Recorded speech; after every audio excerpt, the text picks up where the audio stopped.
Jack the Ripper, 1888.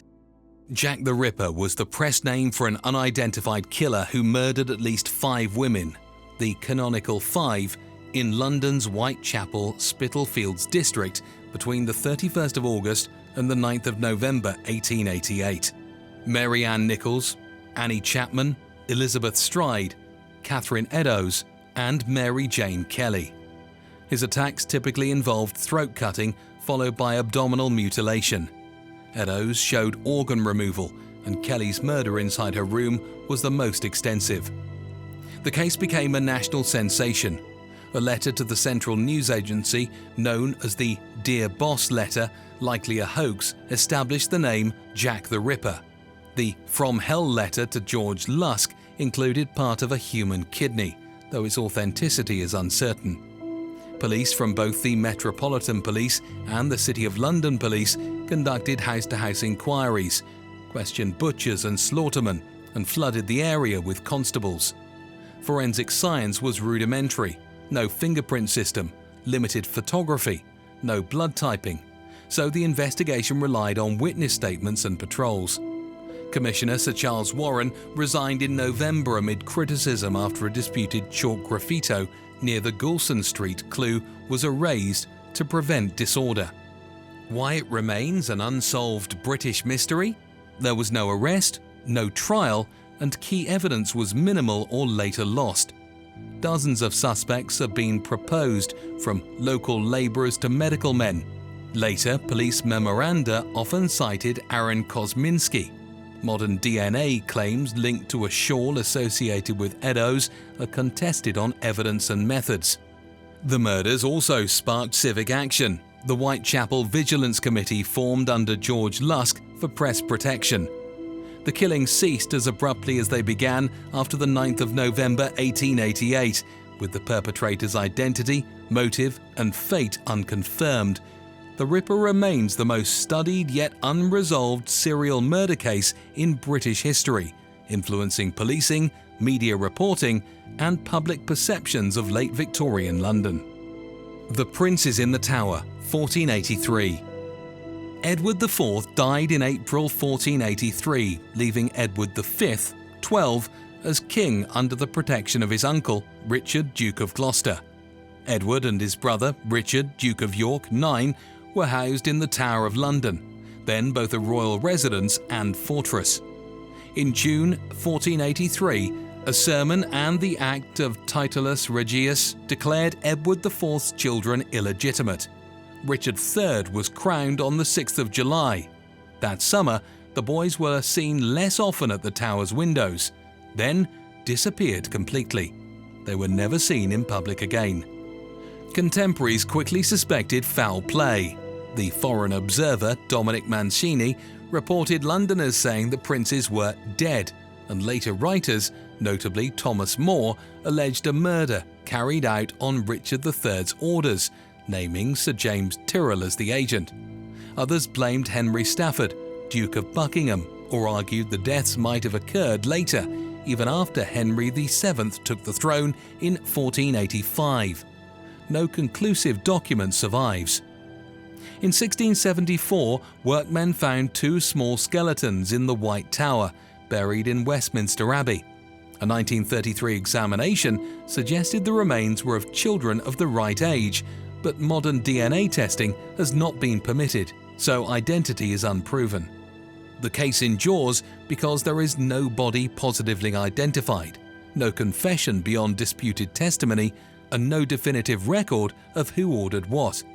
Public memory, shaped by Tudor writers and Shakespeare's portrayal of Richard III as a cruel tyrant, holds that he killed his nephews. Modern historians remain divided.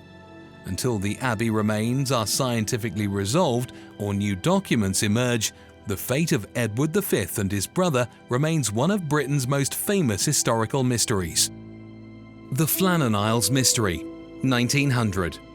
In December 1900, 3 keepers, James Ducat, Principal, Thomas Marshall, Second, and Donald MacArthur, Occasional, vanished from the lighthouse on Enchellan Moor, Flannan Isles, of the Outer Hebrides, When the relief steamer Hesperus arrived on 26th of January, Joseph Moor went ashore and found the station deserted. Doors closed, lamps untrimmed, clocks stopped, and 2 sets of oilskins missing, the third left behind. No distress signals had been sighted. A search of the West Landing showed storm damage and displaced equipment. Why does it remain one of Britain's most notorious unsolved mysteries? No bodies were ever recovered, no eyewitnesses came forward, and the last routine entries gave no clear warning. An inquiry by the Northern Lighthouse Board concluded the men were likely swept into the sea while securing gear during heavy weather, contrary to rule that one keeper should remain inside. Later embellishments, such as a half-eaten meal and an overturned chair, do not appear in the official records, but help the story spread. Contemporary newspapers and island talk offered alternatives: foul play, sudden madness, or the sea itself claiming them without trace. The mystery entered popular culture through Wilfred Wilson Gibson's 1912 poem Flannan Isle, which fixed the eerie image of an empty light. With no remains, no definitive log entry, and only circumstantial storm evidence, the face of Ducat, Marshall and MacArthur has never been proven, keeping the Flannan Isles at the centre of British maritime lore. Bella in the Wych Elm, 1943. In April 1943, 4 boys searching for birds' nests in Hagley Woods near Hagley, Worcestershire, found a human skull inside the hollow trunk of a wych elm. Police recovered a near-complete female skeleton, scraps of clothing, a shoe and a wedding ring. A severed hand was discovered buried nearby. The Home Office pathologist, Professor James Webster, judged the victim to be an adult woman, dead for at least 18 months, with asphyxiation likely. He reported a wad of taffeta forced into the mouth. Dental charting was circulated to practices, but wartime displacement and incomplete records produced no identification. The case became notorious in 1994 when graffiti appeared in Birmingham and the Black Country. Who put Bella in the Wych Elm? Fixing the victim's nickname and keeping public attention on the mystery. Police explored several lines: a local homicide, a clandestine abortion, occult ideas prompted by the severed hand, and later wartime espionage theories, including suggestions the woman was a continental courier operating in the Midlands. None could be substantiated. Allegations published in the early 1950s by a correspondent styling herself Anna, linking the death to spies, also remain unproven. This ranks among Britain's most famous unsolved cases because the victim's identity is unknown, no question was changed, and limited evidence and wartime confusion left many questions. The graffiti's question, who put Bella in the Wych Elm, still has no official answer. The Green Bicycle Case, 1919 to 1920. On the 5th of July 1919, Annie Bella Wright, 21, was found dead with a single gunshot wound in a field near Little Stratton, Leicestershire. A green bicycle lay nearby. Witnesses had seen her earlier that evening riding with a man on a green bicycle, which quickly became the focus of the inquiry. In February 1920, police recovered parts of a green BSA bicycle, its serial numbers filed off from the River Soar, along with a holster and cartridges. The parts were traced to Ronald Vivian Light, a former army officer and schoolteacher, who admitted meeting Annie and cycling with her, but denied any shooting and said he later disposed of the bike. Light was arrested and tried for murder at Leicester Assizes in 1920, defended by Sir Edwin Marshall Hall. The defence highlighted the circumstantial nature of the case, gaps in ballistic proof, and the absence of direct eyewitnesses to the shooting. The jury acquitted Light. No one else was charged. Why it remains one of Britain's most notorious unsolved cases? A publicly identified suspect, physical evidence suggestive of concealment, and a full murder trial, yet no conviction. The questions endure. Who fired the shot? Why was the bicycle dumped? and what exactly happened on that rural lane on the 5th of July 1919. The Mystery of Agatha Christie, 1926. On the evening of the 3rd of December 1926, crime writer Agatha Christie left her home in Berkshire and disappeared. Her Morris Cowley was found the next day at Newlands Corner near Guildford, with some clothing and her expired driving licence inside. A large search followed. Police, volunteers, tracker dogs and even aircraft, and the press covered each lead in detail. Fellow authors joined in. Arthur Conan Doyle took one of her gloves to a medium. Dorothy L. Sayers visited the site to consider clues. Christie was located 11 days later, on the 14th of December, at the Swan Hydropathic Hotel, Harrogate, registered under the name Mrs. Teresa Neal. The surname of her husband's lover, Nancy Neal, she claimed amnesia and offered no public explanation. Her husband, Archie Christie, identified her and took her home. Why it remains a notorious British mystery? There is no definitive account of her state of mind or intentions. Contemporary theories ranged from a fugue state, triggered by grief and marital stress, her mother had died that year, to a publicity stunt or a deliberate message to her husband. Christie never clarified the episode. The couple divorced in 1928. She later married archaeologist Max Mallowan, 1930, and avoided discussing the incident. With motive unproven and her own testimony limited, the 11-day disappearance continues to invite debate. The Beast of Bodmin Moor, Cornwall. Since the late 1970s, residents around Bodmin Moor have reported sightings of a large black panther-like cat, often alongside sheep and cattle kills, with clean, shear-like wounds. Police logs, local newspapers and farm reports built a steady file of testimonies, but hard evidence has been scarce. No verified carcass, no clear photographs, and no remains with confirmed big cat DNA. In 1995, the UK Ministry of Agriculture commissioned an inquiry into alleged livestock predation on the moor. The review found no verifiable proof of a breeding population of exotic cats in Cornwall, while accepting that occasional escapees might exist undetected for a time.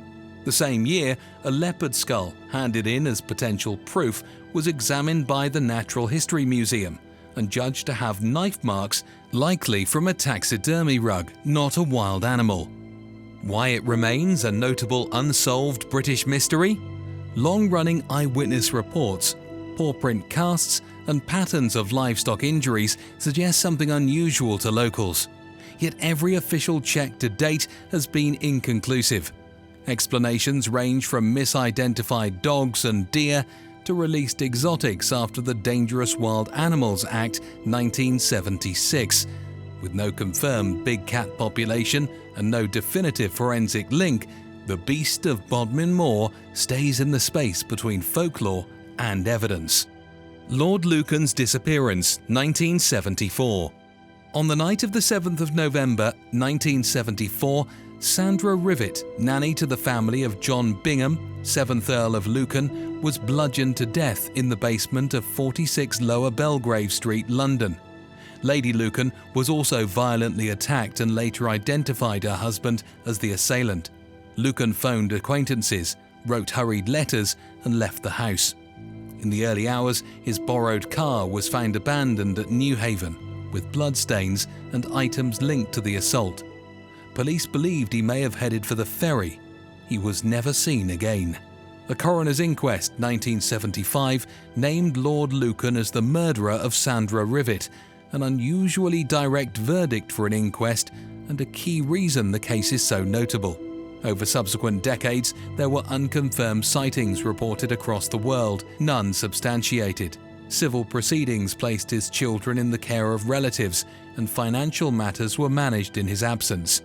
Legally, Lucan was declared presumed dead in 2016 under the Presumption of Death Act 2013. Despite that ruling, the central questions remain unsolved. How he left Britain, where he went, and what ultimately happened to him. The combination of a high society suspect, a murder with forensic links and a total disappearance keeps the Lucan case among the most notorious unsolved mysteries in modern British history. The Solway Spaceman, 1964.